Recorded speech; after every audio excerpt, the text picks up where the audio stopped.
Hello everyone, welcome back to our English channel. In the previous lessons, we learned many things about English grammar.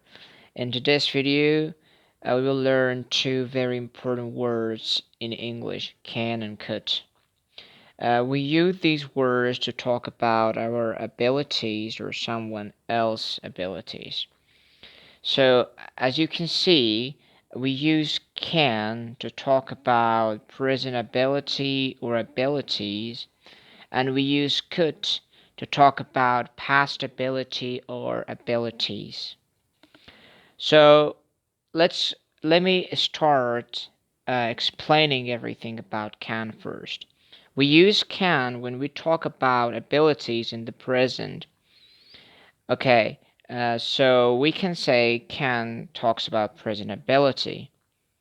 Let me write something uh, like some basic sentences like I can play game. It means that I have the ability to play game now, right? Or if I say I can speak English, meaning I have the ability to speak English now, or I'm able to speak English now.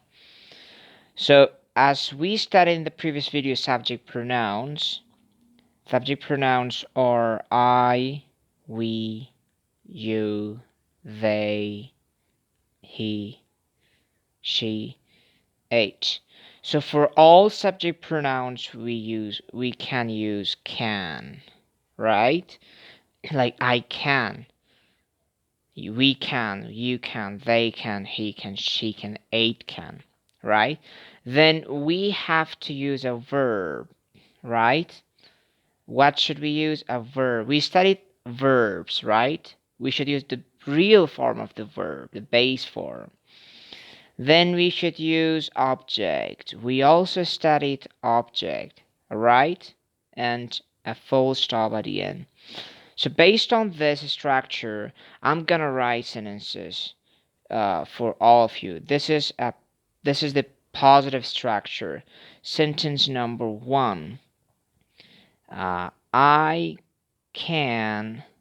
So first I subject, then can.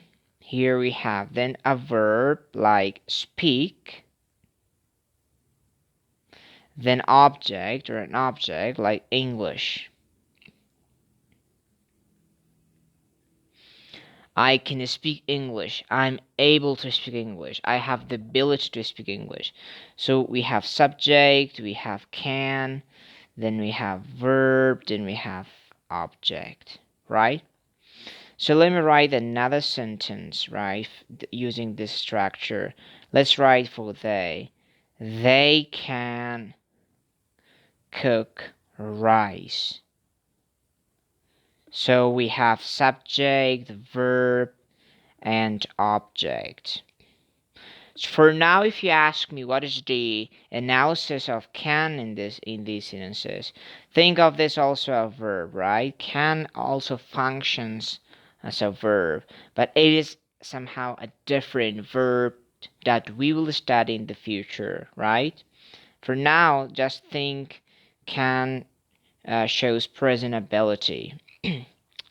One more sentence for he this time. Let's say he can. So as you can see the structure, first we have to use a subject, then can, then the verb, then object, right?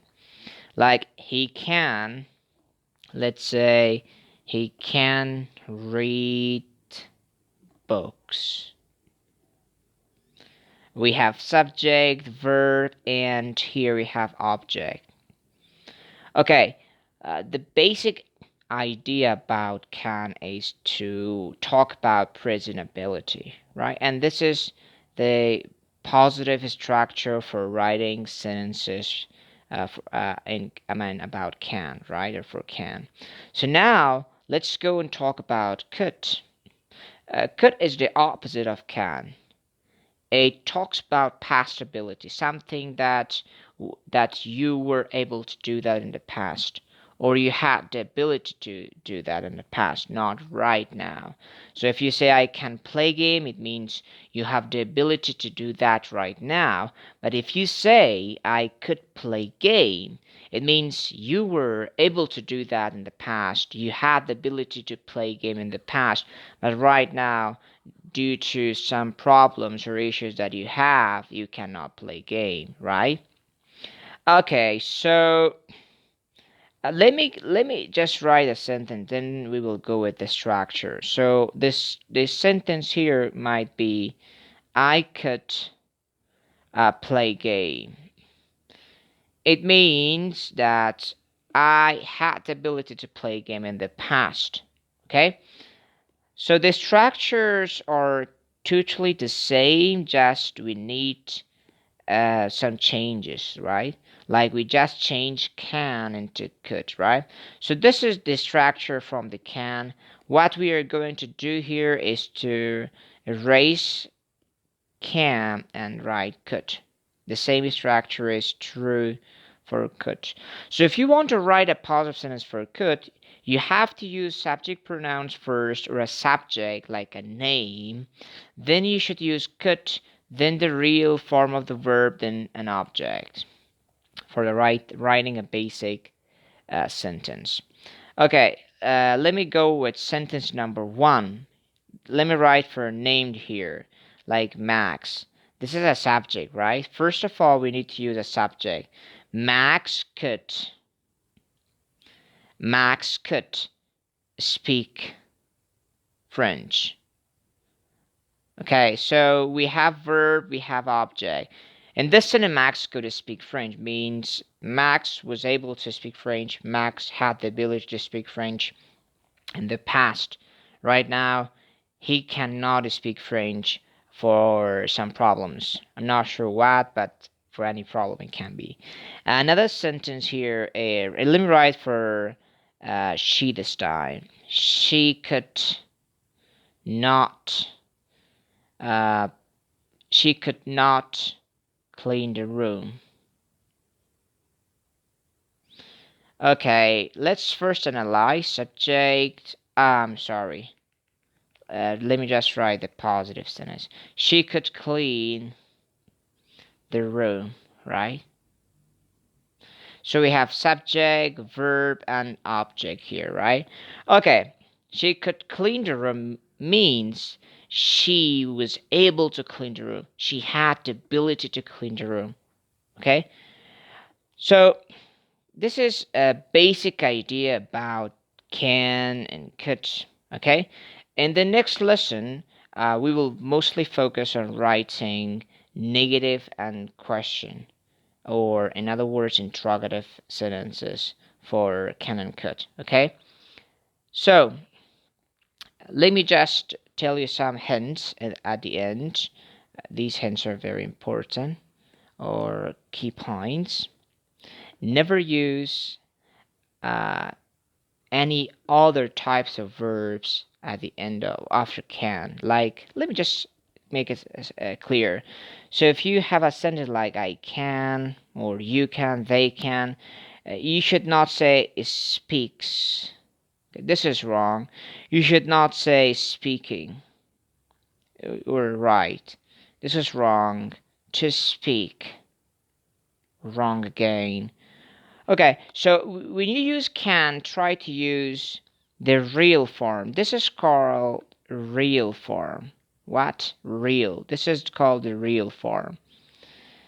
Other these are also forms of verb that we will study in the future, but the real form is this, right? Okay, when you see can, or when you want to write can, or when you have can in your sentence, do not say speaks, speaking, to speak. Only, or also do not say, okay, let me just put this down here. Do not say spoke or spoken. You're not allowed to use these things. For example, another thing like or let this time use for we. We could, or can, doesn't matter. We could place. This is wrong. Playing is also wrong. You haven't used that. You're not allowed to use that. To play. Played. Okay. Very important, right? The real form, and that is play. Okay. So you remember this. This is very important. Many students do this mistake, right? When you want to write a sentence about can or could, or when you have a sentence that you have can or could in that sentence, you're not allowed to use all the forms of verbs. You should always use the real form. For now, think about the real form like a form of verb without adding something else, like speak or play. If you add like is speaks, ing like speaking, to like to speak, here e spoke with o and spoken, en and o, you just these are all the forms of verbs that we will talk about in the future. So only use real form. Do not add something else. Do not use these forms that I have talked about them, right? So I think for today that is up. Today we learned how to use can and could, how to write a positive sentence, and in the next lesson we will talk about different types of sentences using can and could.